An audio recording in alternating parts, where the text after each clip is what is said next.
Good afternoon, and welcome to this next episode of Governance Dialogues. It's a pleasure for me to host you back on this program. My name is Elisa Cole, and I'm the Managing Director of Governance Center, which is a think tank and advisory firm that works with governments, investors, and corporate leaders on various governance and strategy priorities. And in this episode of Governance Dialogues, my idea was to come back to an issue that I think is quite important in the field of corporate governance, but also for institutional investors and asset managers more broadly, and that is the issue or issues rather related to the proxy advisory industry. And for those of you who are perhaps a little bit removed from this sector, proxy advisors are basically entities or companies that advise or accompany institutional investors and help them exercise their voting rights in listed companies. So the likes of ISS, Glass Lewis, and many others. And important conflicts of interest have emerged in recent months and indeed perhaps even years around the structure and the role that proxy advisors play in advising asset managers and institutional investors. And a number of concerns have been raised, both in terms of the concentration that we've seen in the industry, but also in terms of potential conflicts of interest that some proxy advisors have with respect to, on the one hand, their advisory capacities, but also on the other hand, their sort of assessment of individual companies. And what I'd like to do today is host the chair of the Independent Oversight Committee that was created to specifically to oversee and sort of I would say provide a degree of confidence in the operation of proxy advisors. Stephen Davis, who's also a director of the Harvard Law School Program in Corporate Governance and Institutional Investors, and who is joining us today from the US. Stephen, pleasure to see you and to have you join us again on this program. Alyssa, it's my honor to be part of this program and to speak to your watchers. Much appreciated. So perhaps, I mean, of course, we've known each other for quite some time and crossed paths in different countries, but perhaps let me just introduce you a little bit more formally for some of our viewers and provide a little bit of brushstroke around the work you've done both at Harvard, but also your experience and deep experience in terms of in your various roles with the U.S. Securities and Exchange Commission, where the chair, Mayor Shapiro, named you to the Investor Advisory Committee. You've also had a number of roles in academic circles with the European Commission and ESMA, with IRRC, and many other entities. And of course, this Independent Advisory Committee was also, and we'll talk about that in a second, created at the prompting of ESMA to look at the behavior of these different firms and their impact in the marketplace. And so for those of you who are interested in Stephen's work, of course, it's publicly available, both books and articles on Harvard website, and we'll be sharing them in the notes to this dialogue. But perhaps for the purposes of our discussion today, I would like to sort of come back to first the principles on shareholder voting, which were created to basically provide a framework for oversight, but also more recently the report that was published by the Independent Advisory Committee on the industry. And I was wondering if you can say a few words, perhaps first on the principles, but then also on the report itself. Yeah, thank you, Alyssa. And maybe if you'll permit me to step back even a couple steps further, the entire process of overseeing the proxy advisory industry really is rooted in a fundamental change in the marketplace that's happened in the last few years, and that is the rise of stewardship on the part of institutional investors. So stewardship really refers to, as we all know, the exercise of not only voting, but also engagement and actually the practice of owning shares as opposed to trading shares. So if you're an investor, it's not just buying and selling, but once you own shares, What do you do? How do you act as an owner? So this is stewardship. And it used to be, and by used to, even maybe just a few years ago, that stewardship was a pretty marginal exercise. People who were practicing stewardship at institutional investors were sort of low on the totem pole, especially compared to portfolio managers. And yes, companies had to address this question of how investors behave as stewards, but it was pretty marginal. It didn't really relate to fundamental issues around corporate governance. That's all changed. And the stewardship is now a discipline within the investing world. People who practice stewardship are much higher status within investing institutions.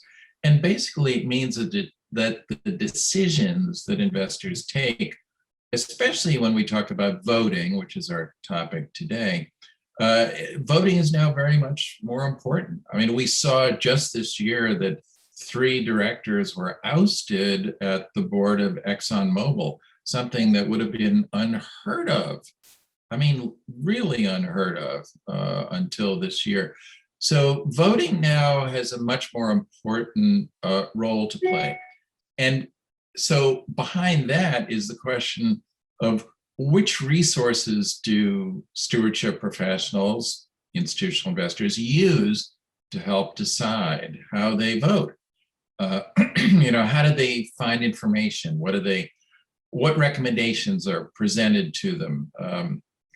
That's where the proxy advisory and research groups come into play, with ISS being the largest, Glass Lewis being a second.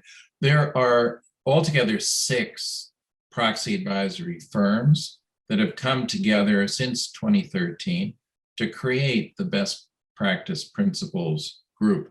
And as you quite rightly said, the group was established in 2013 by the industry, but at the behest, really, of ESMA, which is the European Securities Regulator. And it came in the context of a number of jurisdictions being pressed, especially by issuers, by companies, unhappy with recommendations for regulation or for further oversight of the industry. And ESMA, I think, in contrast to some other jurisdictions, including the United States, decided that instead of sort of rushing into regulation as a first option, that the industry, it hoped, would develop its own set of, for the first time, best practice principles around ethics, around quality assurance and conflicts of interest, and to test that process out. So in 2013, ESMA asked the industry to take this up. 5, it's now 6, but 5 members of the industry came together. They created principles, or the first iteration of principles. They began to do stakeholder surveys. And to make a long story short, after a number of iterations or exercises, they came up with principles. ESMA said, principles are not sufficient. ESMA said, principles are fine, but you also need a way to provide the market with independent assurance that these principles are being followed and that they are being monitored by stakeholders. And that's why the signatories came together and created the Independent Oversight Committee. So that's what I chair. And this started just this last year. So we are in year 1 of the Independent Oversight Committee, overseeing the principles, overseeing how signatories report against the principles, and to see how stakeholders think about these firms and what can we do to find improvements. That's really interesting as sort of background, and I'll come back to these various points that you raised around the role of ESMA and the Shareholder Rights Directive and complementarities between sort of voluntary and legal mechanisms and the work that you're leading. But before perhaps we do that, I would like to follow up with a question regarding specifically the report that was published, which is, if I understand correctly, first of a kind report on evolutions in the industry. And if you could perhaps share with us a few of the key conclusions or highlights as to whether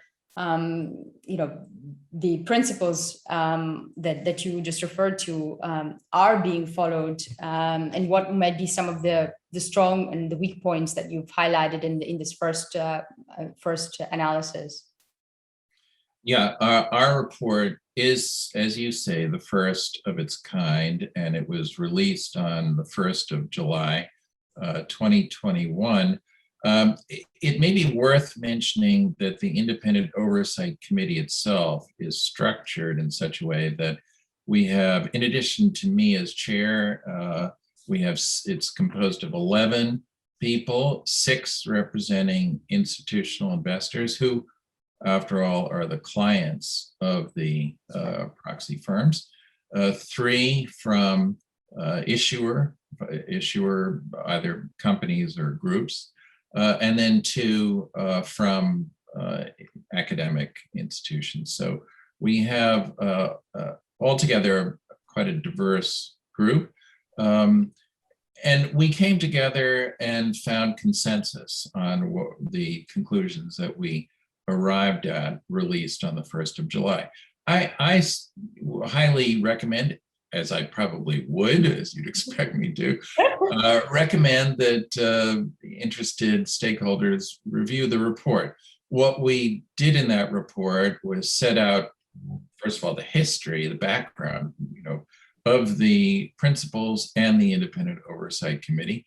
We set out who we are. We were very transparent about our own governance and composition. And then we went forward, as you say, and did.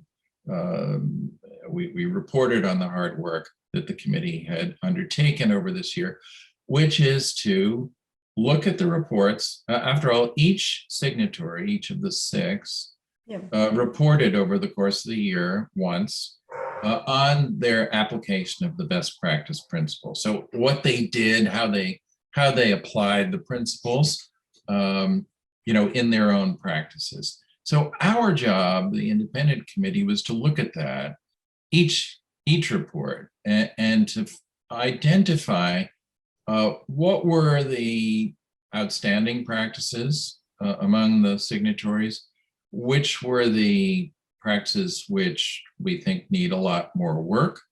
And we reported on those in part confidentially. We, under the terms of reference, our job is to report to each, or to provide each signatory with confidential advice as to where we think improvements need to be done for their next reporting cycle. But actually, most of the work that we did, we published and made public in that report. Yeah, so it's very detailed. We go through each principle. We indicate where we think there were good practices, where we think there were gaps. Yeah, and actually, this is specifically what I would like to focus on the gaps and governance. And obviously, part of the objective today is to talk about what is the role of governance mechanisms in solving the conflicts of interest that exist in the industry, both in terms of, as I mentioned earlier, concentration and these tensions between the various services that proxy advisors provide, and again, provided also that they're not all structured in the same way in terms of their ownership. And notably, I wanted to come back to the recent example of the purchase of the ISS by Deutsche Börse, which I wanted to also hear your thoughts about. But perhaps before we go into the individual cases, perhaps a question around whether you think that in the current kind of structure of the industry, that governance mechanisms can ultimately by and large solve the conflicts of interest that exist there? And secondarily, are there new risks being presented by ownership transitions such as the ISS Deutsche Börse transaction, or how do you feel about that? This is an industry which used to be, as I mentioned earlier, sort of marginal to the capital market because voting was kind of marginal to the capital market. Now that stewardship is so critical, and especially with the rise of ESG concerns, these members of the industry are now actually really important, and they deserve attention and scrutiny. And I think that's, ESMA had the foresight to see that, and other regulators are also watching how this process moves forward. It's important to recognize that, and we have a survey that's coming out this week that will sort of underscore this observation, that in fact the clients of these proxy advisory firms are generally pretty comfortable with these firms. They're pretty comfortable with the way that conflicts are managed. They're pretty comfortable with the quality of research. They know what to expect from these firms. So overall, the institutional investors, I think it's important to say, are not unhappy with the way this industry is structured. And therefore, we don't see pressure from clients of these firms to use governance in a way to fix the problem, because they don't really see that there's a big problem. Where we do see stakeholders expressing concerns is mainly from issuers, and therefore in part from regulators. And the issuers, their complaints are about conflicts of interest. They're also about quality. In some cases, they're concerned about, well, how, especially with the smaller proxy advisory firms, how can they apply knowledge about individual markets rather than do a broad brush and sort of one size fits all kind of an analytical framework? So there are a lot of issues that issuers have put forward. So the question that you, sorry, go ahead. No, please. Well, the question that you posed was, how does governance, or how can it fix the problems that have been, surfaced especially by issuers? And it's mainly about conflict and about quality, and also about complaints. How are complaints handled? The governance process is, we are not, as a committee, the Independent Oversight Committee, empowered to say, well, we think this business model is better than the next. We're taking the industry as it comes. And some of them, they're very different. Some are big, like ISS and Glass Lewis. Some are not so big. Some provide, and mainly it's ISS, consulting services to companies at the same time that they provide voting advice.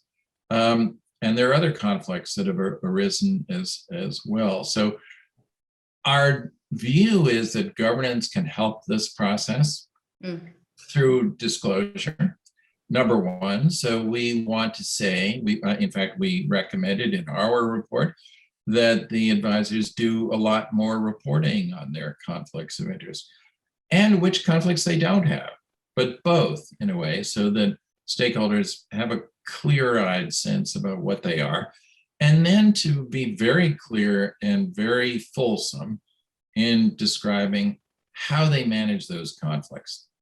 Now, our job following that, as an independent oversight committee, is to review and say, do we think that's sufficient? Do we think this provides sufficient assurance to the marketplace, to stakeholders, that these conflicts are being managed? If we feel that they're not, and we did make comments to some of the signatories on a confidential basis, we will ask them to change. And we will see in the 2021 reporting cycle if those changes are being implemented. It's interesting. There's a number of, I mean, I find the number of points fascinating. I think the conflicts of interest, to me personally, it sounds very, very much reminiscent of the accounting industry in many ways, and the discussion on how they should be solved is also ongoing. And we had a couple of episodes on this program discussing that very issue. But also, what's interesting is the point that you were alluding to, that perhaps the dissatisfaction comes from the issuer community, and on the other hand, the institutional investors are satisfied. And I think what's also very interesting in that regard is kind of to look at the new balance or the equilibrium that is emerging, and is also rather contentious, I think, on the institutional investor side, to say that they are exercising their responsibilities with adequate due diligence, taking into account the sort of the inputs or the work or the insights of the proxy advisory industry, but also their own internal capabilities that they're building up. And I know this is something that on which you would probably have also a few words to say, in terms of how institutional investors themselves are balancing what that should be outsourced and sort of collected as information, but also what shall remain at the core of their individual responsibilities and in relationship to their investment objectives and stewardship principles that each ultimately have developed, like the BlackRocks, or the big ones at least. Yeah, no, you are absolutely spot on. At the end of the day, there's no doubt among really any of the parties in the marketplace that the responsibility, the fiduciary responsibility for voting and casting decisions and making decisions on voting, as well as engagement and all the other aspects of stewardship, the responsibility lies solely with the institutional investor and not with the advisors. Not with the advisors. The advisors, and in some ways, this is why some of the advocates or champions of the proxy advisors push back against the issuer criticism of them by saying that, look, you're shooting the messenger. If institutions are voting in a way that you don't like, it's not necessarily because the advisors are recommending a certain way, it's because the investors are maybe following blindly, and they shouldn't. So all that's a good argument. But it's not ultimately an argument against scrutinizing whether quality and conflicts are properly managed among advisors. And that's really the point of the principles. It's the point of the independent oversight committee.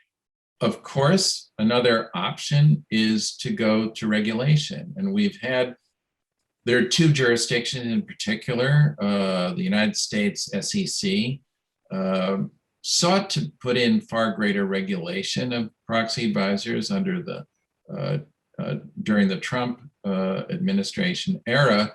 As soon as Biden came into office and appointed a new chair of the SEC, the new chair has decided to scrap that initiative. And they may go more towards the ESMA approach of looking at best practice. Australia, there is an effort to introduce some pretty far-reaching regulation on proxy advisors. We'll see how that goes. And the AMF in France has taken a view where they want a robust disclosure on the part of the proxy advisory firms. And in effect, that's what the principles are accomplishing. It's actually an interesting point you're raising, and perhaps our last few minutes of this conversation, it would actually be, I think, interesting to dedicate to this delicate balance between regulations, principles, and the approaches that different national and international regulators have. Obviously, since 2-3 years now, the Shareholder Rights Directive has a number of provisions on holding proxy advisors accountable to financial regulators, requiring both the asset managers and the proxy advisors to disclose certain information. And you've alluded to your principles and the different approaches that sort of national regulators have taken. And in these last sort of few minutes, I wonder if you could say a few words about where you think let's say, the regulatory train is going? Are we moving in the direction where you think more regulators will sort of follow the, let's say, the French or Australian model, where national securities regulators say, well, we actually want to know how you deal with these conflicts of interest in a way that is specific to national regulations? Or do you see perhaps an international approach to the industry, or perhaps a shift to this more voluntary, or let's say industry oversight approach that you are leading as the chair of the group, and how these different approaches actually might conjugate in the future, I think would also be an interesting point. Yeah, and it should be said that they're not mutually contradictory. It is quite possible for one to have regulation as well as voluntary best practice principles. But having said that, it seems that, especially with the United States, at least for the moment, withdrawing from the idea of regulating, it's really Australia that's alone, as far as I know, in terms of seeking, far-reaching regulation of the industry. But what seems to be prevailing is the ESMA approach for now, or the AMF approach, which is similar.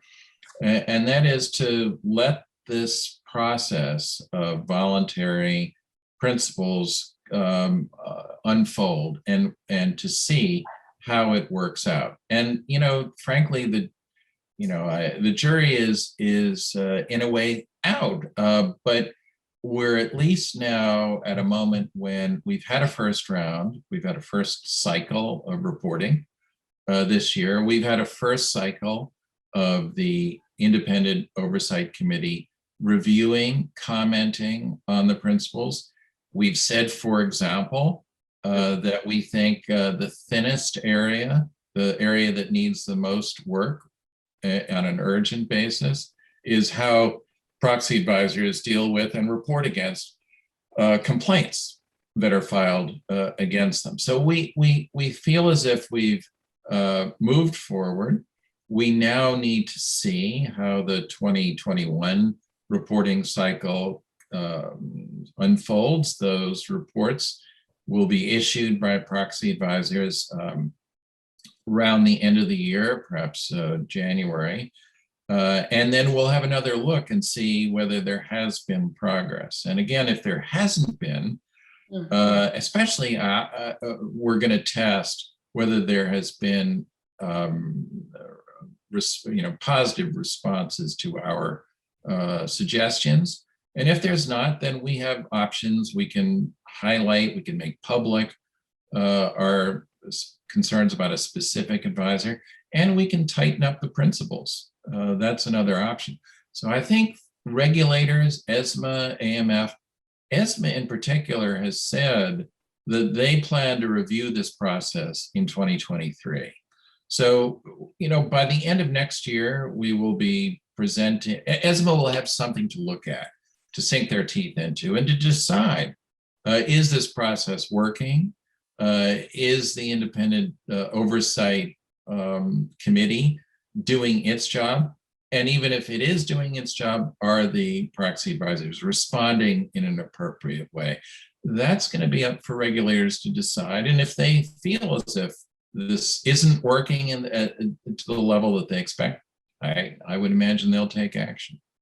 Yeah, that's actually a very interesting process you're describing. Also, because I think in our world, in the governance world, there are not many examples where, let's say, the industry standard work, or the work by the industry itself, has a direct linkage with the regulator, in a sense that the regulator is letting the industry sort of, to some extent, self-regulate or address conflicts of interest in the way that is in part in the public domain, and in part, as you alluded to, in kind of on a more confidential basis, and perhaps that allows for also a more constructive dialogue. But also at the same time, as you're mentioning, that they are keeping an eye on it, and there might be more developments coming on this front. And certainly, my personal view is that, of course, the importance of the industry will not. Cannot by any way diminish in the coming years, and I think on the contrary, that we'll see more scrutiny and certainly interesting work for you carved out in the coming months and years. Yeah, and I think we have, we did do a survey of stakeholders and their views about the industry and the principles. And we also have, I mean, there is a forum on October 6th in which we have, it's a virtual forum, but where there are investors weighing in. There's a panel of investors, there's a panel of issuers, and there's a panel of regulators, including ESMA. And it will be important for the committee to take into account the views that we hear during that open forum as we think about, should we tighten the principles, should we introduce new measures in the principles, and to see how the advisors are doing. So you're right, there's a lot of work ahead. We are integrated in a way with regulators. Regulators are carefully watching what we're doing. And I think it is important that there are independent parties that are overseeing this, not just the industry overseeing itself. Yes. No, it's certainly an interesting model, which is part of the reason I wanted to have this conversation, also because of the importance of this industry going forward. But certainly, well, it's been a fascinating conversation. I'd like to thank you very much for your time, and I'm sure it'll be of great interest to our viewers. And my personal intention will be to look back perhaps in a year's time with you and take the pulse as to where we stand perhaps 1 year from now. So on that note, I would like to thank you very much for your time and your views, and thank our audience for joining us for this episode of Governance Dialogues, and look forward to having you in future occasions. Thank you, Alyssa. It's a privilege to join you.